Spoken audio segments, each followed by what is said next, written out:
Hola, bienvenidos a un segmento más de Hablando con el especialista de Ekin Place. El día de hoy estaremos abordando un tema muy importante y bastante común en la sociedad, como lo es la hipertensión. Para ello, el día de hoy nos acompaña la doctora Gela Pimentel, quien es experta en aneurisma, arritmias, dislipidemia y electrocardiograma, quien cuenta con más de 26 años de experiencia. Bienvenida, doctora, es un placer tenerla acá. Hemos tenido la oportunidad de conversar con las personas en la calle para saber qué opinan referente a la hipertensión. ¿Le parece si vemos un poco de esto? Sí, muy bien. Para mí es cuando se sube la presión y luego se baja demasiado. Yo la padezco, ¿sí? Y se puede evitar, sí, en no comer grasas, en comer sano, que es verdura, tomar mucha agua, y así solamente se puede evitar. Bueno, por el conocimiento que tengo, es que tenemos elevada la presión y nos trae daños en el cuerpo, como puede ser un infarto, un derrame cerebral, una parálisis facial. Buenas tardes. La presión arterial para mí es cuando el flujo de la sangre no está bien y hace como que todo tu cuerpo se tense, no sé, hasta se colapse podría ser, ¿no? Bueno, lo que yo sé de la hipertensión arterial es una enfermedad crónica, degenerativa, que es la muerte silenciosa. No, pues es el síntoma de dolor de cabeza y la presión y todo eso. Excelente. Doctora, viendo la participación de las personas en la calle, ¿qué le parece si despejamos un poco las dudas del público en general referente a qué es la hipertensión arterial? La hipertensión arterial sistémica es un síndrome de causa múltiple caracterizado por la elevación persistente de las cifras de presión arterial mayor o igual a 140/90. Según la Organización Mundial de la Salud, la hipertensión representa un problema de salud sumamente prevalente, alto en todo el mundo. Se requiere que la población en general conozca este problema para lograr la detección oportuna y así tener mejor control de las cifras tensionales y evitar complicaciones a corto y largo plazo. La arterial es un síndrome multifactorial. Uno de los riesgos muy importantes son los antecedentes familiares, que es muy frecuente esta característica en los pacientes hipertensos. Se considera que la situación hereditaria se encuentra en la población hasta un 35 a 50% en la mayoría de los estudios realizados en todo el mundo. Otro de los factores de riesgos es la constitución física. Se dice que los pacientes que tienen un índice de masa corporal mayor de 30 tienen una frecuencia de 2.2 veces más probabilidades de tener hipertensión que los que no tienen esa masa corporal.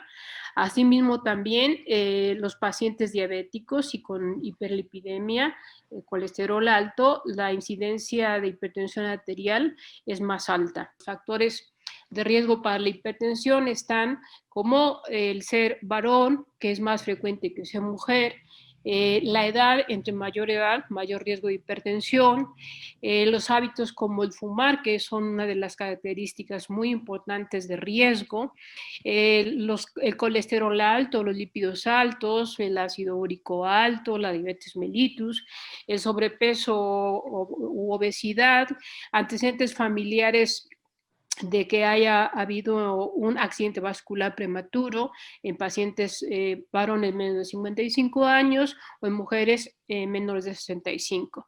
Antecedentes de hipertensión que apareció a muy temprana edad en la familia, aparición temprana en la menopausia en la mujer, los estilos de vida que son un punto muy importante a tocar, como es el sedentarismo, factores psicológicos y socioeconómicos que se viven actualmente en el mundo, y otros factores que nosotros valoramos al momento de que el paciente nos llega al consultorio, como la exploración de las presiones, algunos índices.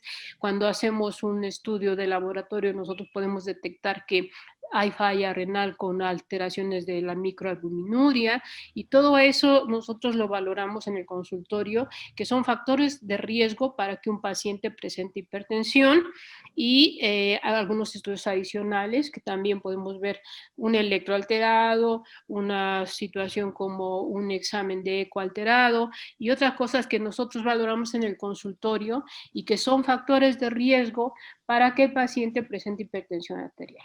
Genial, muy importante saber esta información. Muchísimas gracias, doctora.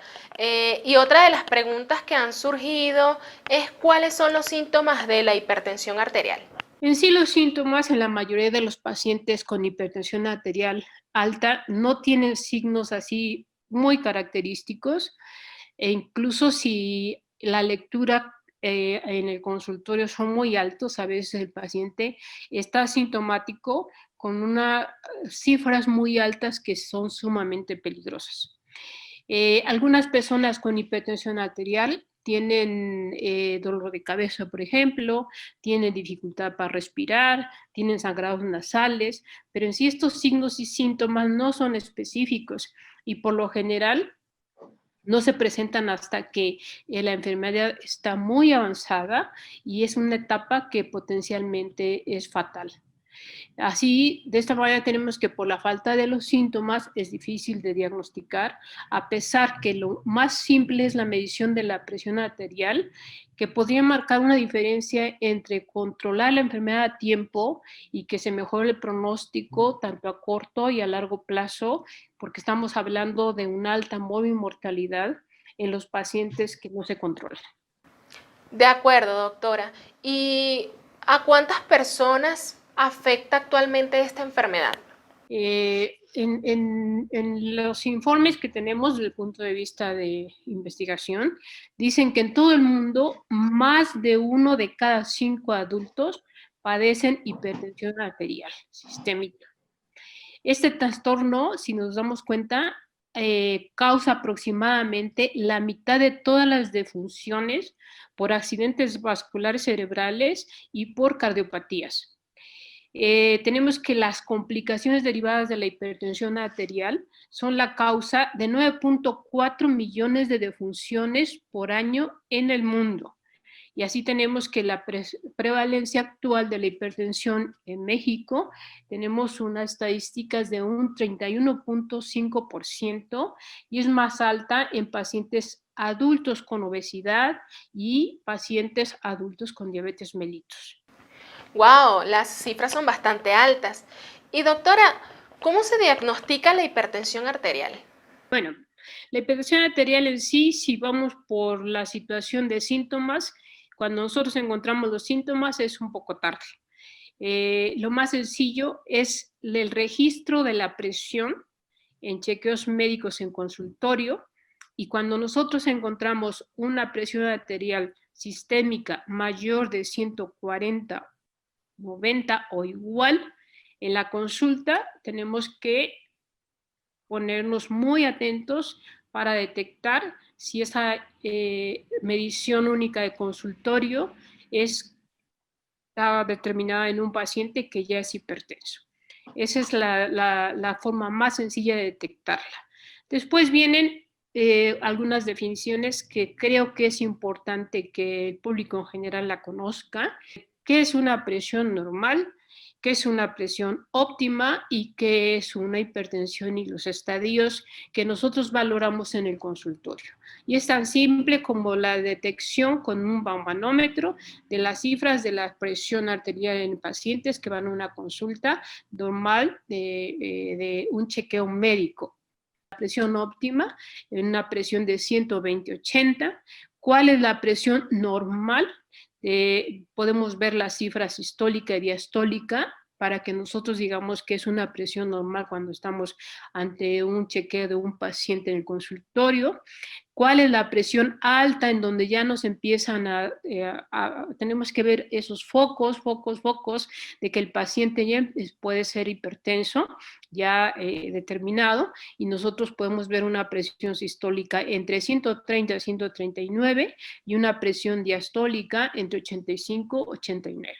Y de ahí vienen las clasificaciones que son importantes para nosotros como cardiólogos para el enfoque de qué tipo de manejo vamos a utilizar de acuerdo a la definición y el registro de las presiones del paciente, y así tenemos una hipertensión grado 1 hasta la hipertensión grado 3.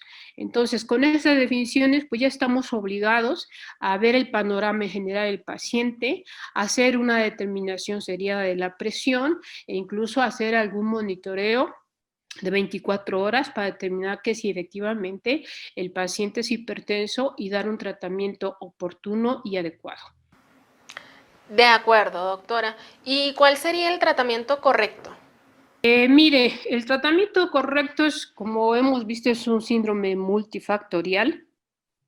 Tenemos que enfocarnos primero a los cambios de estilo de vida, como es la reducción de peso, aumento de la actividad física, modificaciones de la dieta que incluyen reducción de la sal, incremento en alimentos de alto contenido en potasio, granos, frutas, vegetales, así como productos no grasos que pueden dar un valor agregado muy importante en conjunto con los fármacos que nosotros tengamos que utilizar para un correcto tratamiento de la hipertensión arterial. Doctora, y esto es muy importante saberlo, ¿el tratamiento de la hipertensión puede combinarse con cualquier otro medicamento? Mire, en realidad la hipertensión sí se puede combinar con otros medicamentos cuando es estrictamente necesario. La mayoría de los pacientes hipertensos siempre tienen enfermedades asociadas. Lo más importante es saber y tener el conocimiento de cuáles son las enfermedades asociadas, y cuando se tienen que utilizar fármacos asociados porque no hay otra opción, tenemos que tener cuidado de estarnos registrándonos las cifras y de comunicar a nuestros médicos para que ellos enfoquen al manejo del control posiblemente del fármaco antihipertensivo asociado a otros fármacos por el uso que no hay otra opción. Por ejemplo, que pueden elevar la presión arterial están los anticonceptivos orales. Hay fármacos que sirven, por ejemplo, para la disminución de peso. Los pacientes que usan descongestivos nasales, que es muy frecuente, por ejemplo, en esta etapa de las enfermedades respiratorias, ¿no? A otros, como son sustancias estimulantes, como las anfetaminas, la cocaína y otras drogas que se asocian a hipertensión arterial, que incluso pueden alterar su estado del paciente hipertenso. Tenemos pacientes que tienen la menopausia temprana, las mujeres que presentan una situación clínica, eso también puede elevar la hipertensión arterial. Hay pacientes que forzosamente hay que dar un tratamiento como forzoso para un cáncer, por ejemplo, esto también puede elevar la hipertensión arterial, y hay otros fármacos, sustancias que a veces son necesarias utilizarse, por ejemplo, los esteroides, los medicamentos antiinflamatorios no esteroideos, y muy frecuente el paciente es muy dado a tomar tés que no sabemos qué sustancias contienen y que también pueden descontrolar la presión. Muy bien, doctora. Nos comentaba hace un rato de que hay que mantener una alimentación balanceada, pero ¿existirán algunos alimentos que incrementen la presión arterial? Sí, en especial los alimentos que están muy, muy concentrados en sal, ¿no? Que no son, vamos a decir, son contraindicados para el paciente que ya está con un diagnóstico de hipertensión. Nosotros recomendamos restringir hasta una ingesta de sal de menos 5 gramos al día. Recomendamos también la disminución de la ingesta de alcohol, porque todo eso hace que el paciente hipertenso tenga mayor descontrol que un paciente que no tiene ese tipo de, vamos a decir, de situaciones de la vida diaria, ¿no? Nosotros también podemos, indicamos hacer dieta, consumo de verduras, frutas frescas, pescado, frutos secos, ácidos grasos no saturados como es el aceite de oliva. Se aconseja el bajo consumo de carne roja y el consumo de productos lácteos sin grasa. Ah, excelente, muchas gracias, doctora. ¿Y qué consecuencias puede tener la hipertensión si no se controla? Bueno, las consecuencias son graves, son alta mortalidad, inmediatas, a corto y a mediano plazo. Hoy en día se sabe que el tratamiento inadecuado de un paciente hipertenso eh, puede ser de muy alto riesgo. Por eso nosotros tenemos que apegarnos a un control adecuado, como ya se los he mencionado, porque el control correcto de un paciente hipertenso disminuye hasta un 50% de posibilidades de padecer alguna enfermedad cardiovascular. Hay otros problemas, por ejemplo, con respecto a la enfermedad renal. Se sabe que la hipertensión arterial es la primera causa de esta enfermedad, por lo cual el paciente debe tener un control correcto. Si vamos a otros sistemas, por ejemplo, a nivel del corazón, el paciente hipertenso comienza a sufrir cambios, por ejemplo, de hipertrofia ventricular, lo cual lo lleva paulatinamente a una insuficiencia cardíaca y también es uno de los factores de riesgo para tener cardiopatía isquémica e infartos del miocardio con un desenlace mortal, tanto en forma inmediata como en forma tardía. Si nosotros vamos a nivel cerebral, tenemos que provoca el mal control, microinfartos a nivel cerebral, facilitando a largo plazo lo que pudiera ser una demencia vascular. Otro riesgo muy importante que tiene alta mortalidad, incluso inmediata, es de sufrir un evento vascular cerebral hemorrágico, que es lo más grave, causando una alta mortalidad. Así vemos que el no controlar una hipertensión arterial en forma correcta nos da alteraciones a todos los sistemas con altos riesgos de mortalidad en forma inmediata, en forma tardía. Muchísimas gracias a la doctora Gela Pimentel, especialista en cardiología, quien nos acompañó el día de hoy para despejar todas las dudas referente a la hipertensión arterial. Y muchas gracias a todos ustedes por acompañarnos una vez más en un segmento de Hablando con el especialista de Ekin Place. No olvides suscribirte al canal, dejar tus comentarios y compartir el video. Ekin Place, mucho más que salud.